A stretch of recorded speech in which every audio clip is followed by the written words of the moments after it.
De Jane Austen, Orgulho e Preconceito. Capítulo 4.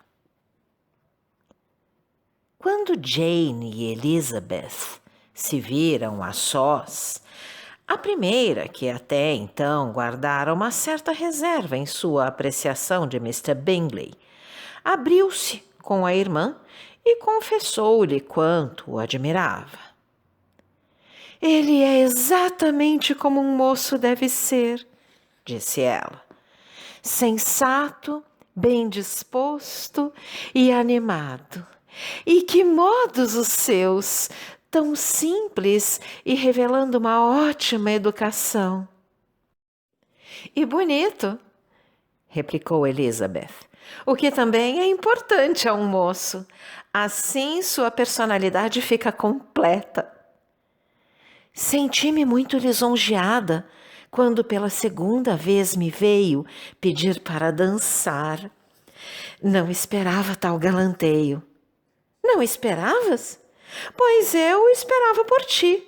Essa é uma das diferenças entre nós. Os elogios pegam-te sempre de surpresa, ao passo que a mim, nunca. Que querias de mais natural senão exatamente o que ele fez?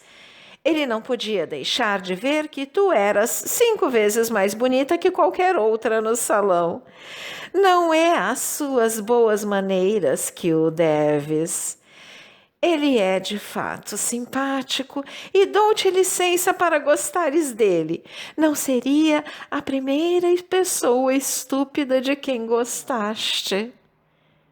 Querida Lizzie, oh, sabes, o que tens é uma grande capacidade de gostar das pessoas em geral. Não vês mal em ninguém. Todo mundo é bom e agradável a teus olhos. Nunca, em minha vida, ouvi-te criticar um ser humano. É que procuro sempre não me precipitar no juízo que faço das outras pessoas, mas digo sempre o que penso. Isso eu sei, e é isso que me espanta, que tu, com o teu bom senso, possas ser tão cega diante dos defeitos e asneiras dos outros. Fingir candura é bastante comum e encontra-se a cada passo na vida. Mas ser cândida, sem qualquer espécie de ostentação ou fim em vista. Aproveitar o que há de bom em uma pessoa e torná-lo ainda melhor, sem nada dizer sobre o mal. Só tu és capaz. E sendo assim, também te agradaram as irmãs dele, não? Na maneira de ser, não se parecem muito com ele. Tens razão, mas só a princípio. Quando se conversa com elas, tornam-se bastante agradáveis. Miss Bingley vai morar com o irmão e dirigir a casa. E, se não me engano, teremos nela uma vizinha encantadora. Elizabeth ouviu-a em silêncio, mas não ficou convencida. O comportamento delas no baile não correspondia exatamente àquele que seria de esperar de alguém que desejasse agradar. Dotada de um sentido de observação mais vivo e de um temperamento menos dócil do que a irmã, além de um espírito crítico e impessoal demais para se deixar arrastar por simpatias, ela sentia-se pouco disposta a acolhê-las de braços abertos.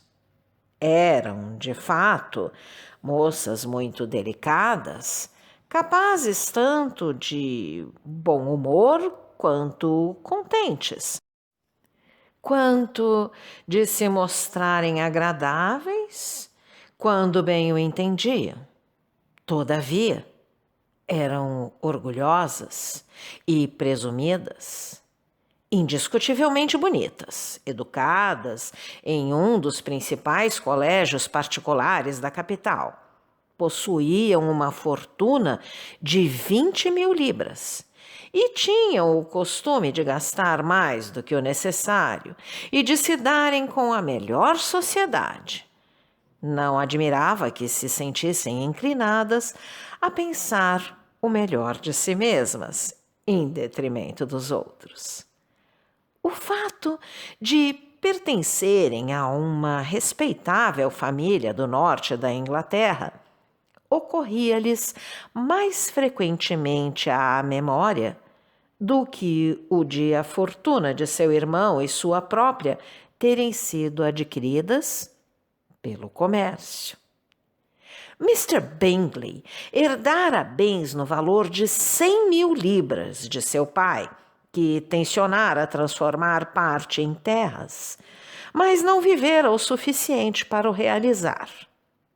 O filho partilhava da mesma ideia e por várias vezes escolhera a região, mas, encontrando-se de momento provido de uma boa casa e gozando da liberdade de fazer o que melhor lhe aprouvesse, havia quem, entre os mais familiarizados com a brandura de seu caráter, que não duvidasse de que ele acabaria o resto de seus dias em Netherfield, deixando a aquisição das terras ao cuidado da geração seguinte.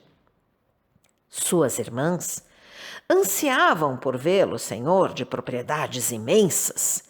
Contudo, embora presentemente ele não passasse de um simples locatário, nem Miss Bingley se fazia rogada em presidir à sua mesa, nem Mrs. Hurst, que casara com um homem de sociedade, mas sem fortuna.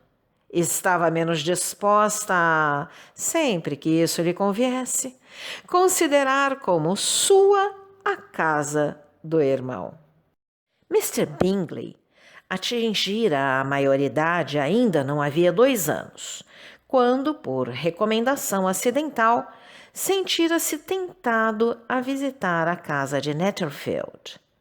Uma vez aí, observou a fachada, percorreu os interiores, agradaram-lhe a situação e as salas principais. Satisfizeram-no as vantagens apontadas pelo proprietário e imediatamente a alugou. Entre ele e Darcy existia uma sólida amizade, apesar dos caráteres diametralmente opostos.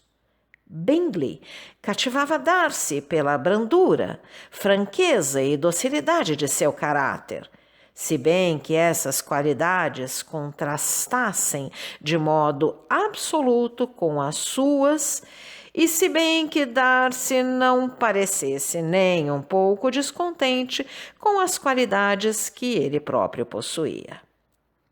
Bingley tinha uma confiança inabalável nos sentimentos de Darcy e a mais elevada opinião por suas ideias. Em inteligência, Darcy superava-o. Bingley não era de modo algum deficiente, mas Darcy era mais vivo. Era simultaneamente altivo, reservado e difícil de contentar. E seus modos, apesar de ser bem educado, não atraíam. Nesse ponto, o amigo levava vantagem.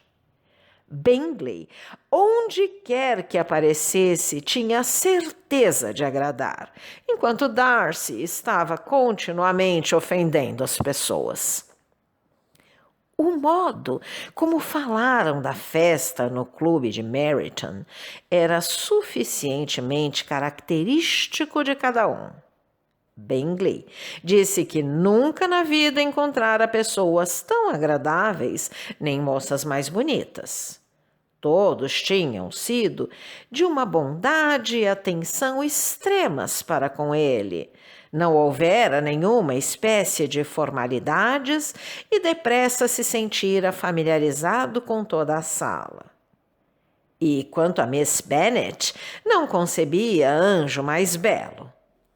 Darcy, pelo contrário, apenas vira um grupo de gente em que a beleza era pouca e a elegância nula, e em que por nenhum sentiram o menor interesse e que tampouco recebera a atenção de alguém. Quanto a Miss Bennet, reconhecia-lhe a beleza, embora sorrisse demais. Mrs. Hurst e a irmã, nesse ponto, concordaram com ele, não deixando, no entanto, de admirá-la e simpatizar com ela, declarando-a uma moça encantadora e com a qual não se importariam de se dar mais intimamente. Diante de tal elogio, o irmão sentiu-se autorizado a pensar nela como bem entendesse. Obrigada pela audiência. Se você gostou deste áudio, por favor, deixe seu like, compartilhe, deixe também seus comentários. E não esqueça de se inscrever no canal e ativar o sininho. Assim, toda vez que nós colocarmos um novo vídeo, você será avisado. Não deixe a leitura para depois. Um grande abraço e até a próxima!